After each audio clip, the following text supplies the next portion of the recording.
Allô tout le monde, ici Rémi. Aujourd'hui, je réponds à une des questions les plus populaires en immobilier, comment trouver un bon deal? Bon. Voici la fameuse vidéo que tout le monde fait quand on parle d'immobilier. Après maintenant 5 mois que je fais des capsules sur le sujet de l'immobilier, je m'étais dit qu'il était temps que je fasse aussi cette vidéo-là. Il y a plusieurs personnes qui me l'ont demandé, mais si j'ai pris autant de temps pour répondre, c'est quand même parce que c'est pas si simple que ça comme question. D'ici la fin de la vidéo, oui, je vous dis comment trouver un bon deal en immobilier, mais je vais aussi vous dire pourquoi c'est possible que toi, qui en es peut-être à ton premier achat, tu réussisses à trouver un meilleur deal que moi, même si j'ai plus d'expérience avec mes 8 achats jusqu'à maintenant. Oui, vous avez bien compris, c'est pas seulement l'expérience qui rentre en ligne de compte quand on parle de trouver des deals. Mais justement encore, faut-il être capable de savoir quoi rechercher pour pouvoir être capable de les trouver et surtout être capable de reconnaître quand vous avez un deal entre les mains. À première vue, quand on parle d'un deal ou d'une aubaine, c'est en fait quand le prix est pas cher. Mais disons que je vous dis que j'ai un duplex à vendre à 300 000 $. Est-ce que c'est quelque chose qui vous intéresse? Vous allez dire qu'il manque un peu d'informations pour pouvoir savoir si vraiment c'est une bonne opportunité ou pas, et vous avez raison. Si je vous dis 300 000 $ pour ce duplex en plein cœur de Vancouver, eh bien sautez dessus directement. Si je vous dis que c'est aussi 300 000 $ pour ce duplex qui se trouve dans le fin fond de la ville de Saint-Clinclin, eh bien ça se peut que tout à coup vous trouviez que c'est quand même beaucoup trop cher. Pourtant, les deux, eh bien c'est des duplex qui ont tous les deux des revenus et des dépenses, mais on s'entend que les deux ne valent pas du tout la même chose. On se rend compte qu'il n'y a pas que le prix qui va faire si c'est un bon deal ou non, parce que dans mon exemple, il y a quand même plusieurs autres facteurs qui vont venir faire une différence. Mais avant de vous donner les trucs, il faut quand même se le dire que oui, le prix va faire une différence quand on parle de trouver un deal. Et cette semaine, la SCHL vient d'annoncer une baisse générale des prix de l'immobilier entre 9 et 18 % pour le Canada, et au Québec, on parle plutôt d'une baisse de 6 à 11 %. Donc oui, déjà, comme les prix vont être bas au courant des prochaines années, c'est un des meilleurs temps pour apprendre à trouver des deals immobiliers parce qu'il y a déjà un des facteurs, c'est-à-dire l'argent, qui risque d'être favorable plus que d'habitude.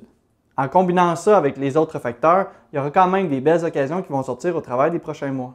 Avant de trouver une aubaine au travers de la tonne d'inscriptions qu'il y a sur les immeubles à vendre, eh bien, il va falloir quand même s'assurer que ça répond aux premiers critères que vous avez pour pouvoir trouver un immeuble à revenu. Avant même de pouvoir dire que c'est une aubaine, eh bien, il va falloir que ça réponde à certains critères. Et dans cette liste de base, il y a des choses comme l'emplacement, le prix par rapport au comparable, les dépenses, les revenus, le cash flow qu'il dégage, la condition générale de l'immeuble et aussi son âge, la qualité des locataires qui va souvent de pair avec le secteur. Il va aussi falloir que vous appreniez à compter le MRB, ça veut dire multiplicateur de revenus bruts, et aussi le MRN, qui veut dire le multiplicateur de revenus nets. Et avec tout ça, il va aussi falloir que vous appreniez à savoir le taux de capitalisation. Oui, c'est beaucoup d'informations, mais faites-vous-en pas, vous allez pouvoir apprendre tranquillement. Et j'ai aussi d'autres capsules sur le sujet, un peu comme la capsule comment calculer la rentabilité d'un immeuble locatif et aussi la capsule comment acheter son premier investissement immobilier. Une fois que vous avez trouvé un immeuble qui répond à ces critères-là, eh bien voici les facteurs qu'il va falloir considérer pour pouvoir savoir si ça se trouve être vraiment un deal. Il y a 6 choses qui sont quand même assez simples qui vont permettre de savoir si un immeuble est vraiment une aubaine. Oui, on va se dire, il y en a quand même d'autres, mais ces 6-là, c'est quand même les plus communes. En immobilier, il y a un adage qui dit « le profit se fait à l'achat ». Ça veut dire qu'il faut que vous soyez capable de reconnaître une belle opportunité qui va se transformer en profit plus tard, plutôt que d'acheter n'importe quoi et espérer que le prix va augmenter.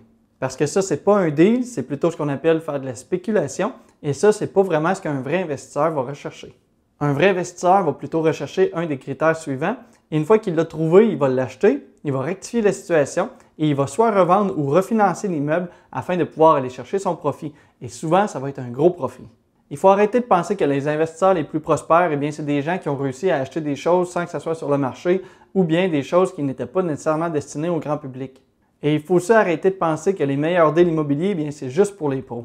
Parce qu'en réalité, tout le monde peut en trouver, il suffit de connaître les facteurs suivants. Le premier critère à considérer, c'est d'être capable de trouver un immeuble qui est sous-évalué, c'est-à-dire un immeuble qui va être vendu sous sa valeur réelle.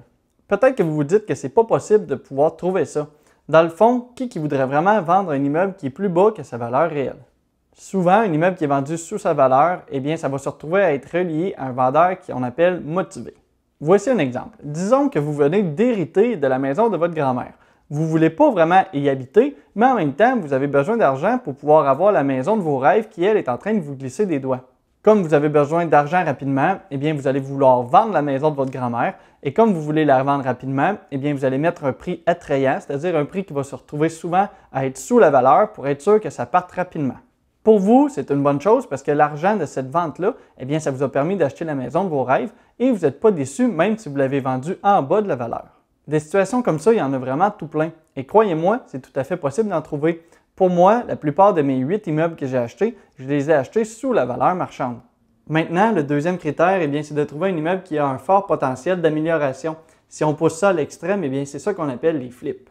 Disons que tu achètes un quadruplex et que les 4 logements sont quand même super vieux, autant au niveau du style que de l'utilité. Eh bien, tu l'achètes et tu vas tout rénover et tu sais qu'une fois que tu auras rénové, eh bien, ça va valoir plus cher. C'est plutôt normal. Et cette technique-là, ça s'applique aussi bien à des immeubles à revenus qu'à une maison standard. Par contre, cette technique, là où c'est un petit peu plus compliqué, c'est que souvent, ça va s'accompagner d'avoir accès à beaucoup d'argent pour pouvoir faire les rénovations. Et c'est aussi le fait que c'est pas fait pour tout le monde parce que oui, il y a quand même un risque.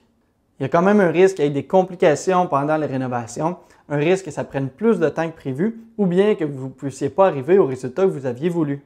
Bref, tout ça, ça pourrait vous retrouver à vous coûter beaucoup plus cher et vous seriez maintenant avec un flop plutôt qu'un flip. Mais trouver un immeuble qui a beaucoup d'améliorations à faire, eh bien ça reste un bon moyen pour pouvoir trouver une aubaine sur le marché de l'immobilier. Et comme c'est un peu plus risqué et que ça demande d'avoir quand même beaucoup d'argent, eh bien c'est un marché où il n'y aura pas nécessairement beaucoup de monde qui vont se battre pour pouvoir l'acheter. Le troisième facteur qui fait qu'un immeuble pourrait être un deal, eh bien c'est de trouver un immeuble où les loyers sont trop bas pour le secteur. Comme les loyers sont bas, eh bien la valeur de l'immeuble est moins élevée. Donc on achète l'immeuble pas trop cher, on augmente les loyers et on se retrouve avec un immeuble qui vaut beaucoup plus cher, tout ça en claquant des doigts. Enfin, c'est presque ça. C'est pas si simple en vrai, mais ça reste quand même d'une simplicité étonnante pour quelqu'un qui connaît ça. Augmenter les loyers, ça va aussi augmenter, disons, par l'augmentation des services que vous offrez à vos locataires. Ça pourrait être de mettre Internet commun dans l'immeuble et de l'inclure dans le loyer. Ça pourrait être aussi de changer les conditions du bail ou bien de profiter du fait qu'un locataire soit parti pour pouvoir en faire rentrer un nouveau à un prix qui est beaucoup plus élevé. Je dirais que ce troisième facteur, eh bien, c'est une des façons les plus simples de pouvoir trouver une aubaine. Par contre, c'est aussi une des façons qui va prendre quand même le plus de temps. Un locataire qui est là depuis 15 ans, il ne voudra pas se retrouver du jour au lendemain avec un loyer qui va lui coûter 100 $ plus cher pour avoir absolument rien en plus et c'est tout à fait normal. Ça va prendre de la négociation, du savoir-vivre et surtout du temps. Tout ça pour arriver avec un immeuble qui va générer plus d'argent et ça va aussi se transformer en plus de profit parce qu'on n'a pas augmenté les dépenses. Le quatrième facteur, c'est un peu l'inverse du point précédent. En fait, au lieu de trouver un immeuble où les loyers sont bas, on va plutôt essayer de trouver un immeuble où les dépenses sont trop hautes. Ça revient au même principe ici. Le but, c'est de trouver des moyens qui vont permettre de dégager plus d'argent dans nos poches à la fin du mois. Donc, une façon de faire pour réduire les dépenses, eh bien, ça pourrait être que l'électricité est à la charge du propriétaire, mais qu'il y a quand même une façon de transférer ce frais-là à la charge du locataire. Ça peut être aussi que le propriétaire avant, eh bien, lui, il payait pour des services que vous jugez pour vous non essentiels. Donc, vous enlevez ça et ça vous permet de dégager des profits à la fin du mois. Peut-être aussi que vous avez des rabais au niveau des assurances parce que vous avez déjà plusieurs immeubles et vous savez qu'un rabais sur cet immeuble-là, ça va être considérable. Donc, pour vous, ça va vous coûter moins cher. Bref, l'idée, c'est de trouver un immeuble qui est vendu pas trop cher parce que pour le propriétaire actuel, il ne reste pas beaucoup d'argent dans les poches. Mais une fois l'immeuble optimisé, eh bien, le profit va devenir très intéressant. L'avant-dernier point qui peut aider pour pouvoir trouver une aubaine, eh bien, c'est en fait de trouver un immeuble qui peut, en partie ou en totalité, changer sa vocation. C'est ce que j'ai fait d'ailleurs avec mon dernier achat. J'ai acheté un immeuble où il y avait 2 logements et un local commercial. On a changé la vocation de l'immeuble en prenant le loyer qui était commercial et en faisant 2 loyers résidentiels avec. On se retrouve donc à avoir un quadruplex qui génère un bon profit plutôt que d'avoir seulement 2 logements et un local vide. Une fois les modifications faites, eh bien, la valeur a grandement augmenté. Le dernier facteur, ça se résume à trouver un moyen d'investir dans l'immobilier avec peu ou même pas d'argent. Peu importe la maison ou l'immeuble, disons que je vous dis que vous pouvez devenir propriétaire sans mettre d'argent dans une mise de fonds. Ça devient très intéressant.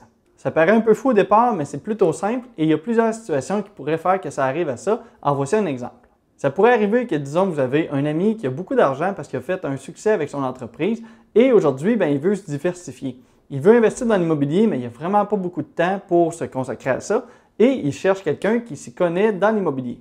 Il vient donc te voir et il te propose un partenariat, c'est-à-dire que lui, il va mettre 100% de la mise de fonds, donc toi, tu te retrouves à mettre 0, tandis que toi, tu vas faire 100% de la gestion, donc lui, il s'en occupera pas du tout, et il veut justement pas en entendre parler, à moins que ce soit pour les profits à la fin de l'année. Croyez-moi, sur des plans qui sont bien montés, c'est des choses qui arrivent quand même régulièrement. Une autre façon qui pourrait arriver, c'est que le vendeur pourrait vous faire une balance de prix de vente. En faisant ça, vous aurez probablement vraiment pas beaucoup, voire pas du tout d'argent à sortir de vos poches. Ce genre de situation-là, eh bien, ça fait que parfois, ce sont des immeubles qui sont quand même limites, c'est-à-dire qu'ils ne dégagent pas vraiment beaucoup de profit à la fin du mois, mais comme vous n'avez pas investi d'argent du tout dans le projet, eh bien, votre rendement est vraiment très élevé et ça reste des deals intéressants. Dans tout ça, un deal, c'est un ensemble de facteurs et ça peut être différent pour tout le monde. Un gars qui est du genre à prendre des risques en faisant des flips, eh bien, ce n'est pas le même genre de personne qui veut vouloir protéger son argent en le mettant dans l'immobilier. De mon côté, j'ai trouvé plusieurs aubaines dans un style particulier, c'est-à-dire les maisons de chambre. Bien que ce soit pour moi des aubaines qui sont quand même énormes, eh bien, ça se peut que pour toi, ça ne soit pas du tout un deal parce que tu ne veux pas t'embarquer dans la gestion des locataires. Et un autre immeuble qui pourrait être un deal, bien, ça se trouve dans ta rue, donc il pourrait être intéressant pour toi. Mais pour moi, peut-être que je ne voudrais rien savoir si j'habite à 200 km de là. Peut-être que tu as une compagnie de tonnes de pelouse et il y a un immeuble où le terrain est vraiment énorme. Pour toi, ça va te faire économiser beaucoup de dollars parce que tu vas pouvoir le faire toi-même, tandis que pour moi, eh bien, ça me coûterait très cher. Donc pour toi, c'est un deal, pas pour moi. Voilà, dites-vous qu'un deal, eh bien, ça pourrait être un deal pour toi, mais pas nécessairement pour ton voisin parce qu'il pourrait peut-être ne pas rechercher la même chose. Et c'est une bonne chose qu'on ne recherche pas tous les mêmes facteurs parce que sinon, ça ferait en sorte que les deals, justement, ils partiraient beaucoup trop vite parce que tout le monde serait dessus. L'idée, c'est de trouver un immeuble qui contient un ou deux de ces facteurs qui permettent de trouver une aubaine. Mais c'est sûr que si vous trouvez un immeuble qui est sous-évalué, que les loyers sont très élevés, qu'il reste à optimiser, que les dépenses sont trop hautes, eh bien dites-vous que si un immeuble remplit de 4, 5, 6 critères, ça restera vraiment pas longtemps sur le marché, il va falloir agir très vite. Et aussi, rappelez-vous toujours que dans les annonces qu'on va voir sur Internet ou auprès d'un courtier, il ne sera jamais écrit « Ici, on a un immeuble que les dépenses sont trop élevées » ou « On a un immeuble où les loyers sont trop bas ». Dites-vous qu'il va quand même falloir que vous connaissiez le marché et que vous soyez en mesure de savoir c'est quoi pour reconnaître un deal. Ça va être à vous de trouver toutes ces infos-là pour pouvoir vous faire votre propre idée. C'est pour ça qu'il faut toujours continuer d'apprendre sur l'immobilier pour pouvoir être prêt quand une occasion se présente. Parce que des fois, ça va quand même très vite et c'est sûr que vous n'aurez pas le temps de commencer à apprendre des choses, sinon vous passerez à côté de l'opportunité. Et connaître tout ça, eh bien, ça permet aussi d'être celui qui se fait appeler quand un investisseur qui a beaucoup d'argent, eh bien, il cherche un partenaire pour pouvoir investir en immobilier. Bref, abonne-toi à la chaîne pour pouvoir en apprendre plus sur l'immobilier et la finance. Si tu apprécies le contenu, tu peux aussi aimer la vidéo, ça va m'aider avec l'algorithme de YouTube. Merci de ton écoute, à la prochaine.